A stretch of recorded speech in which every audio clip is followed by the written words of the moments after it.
ነው እንግዲህ እየደረሰኝ ከአንዳንድ እህቶቼ ቪዲዮ ማለት ነው። እንግዲህ ሩታ በውስጥ የምታወራቸው ልጆች አሉ አድናቂዎቿ እና እነሱን እንግዲህ አውታርቀናል፣ ሰላም ነን፣ ብዙ ነገር ትላቸዋለች።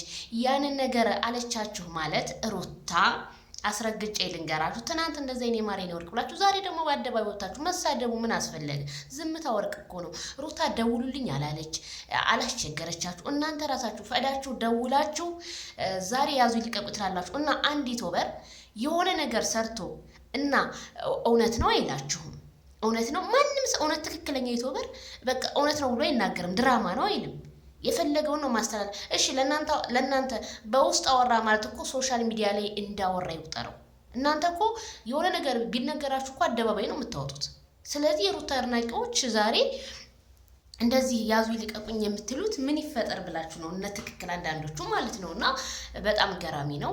ለሩታ ደግሞ ይሄ አይገባትም። ሩታ በጣም መልካም ሴት ናት። ሩታ አንደበተ ቁጥብ ናት። እናንተ አላችሁ 24 ሰዓት የሰውን ፎቶ ስትዘቀዝቁ የምትውሉ፣ ህፃን ስትዘቀዝቁ የምትውሉ።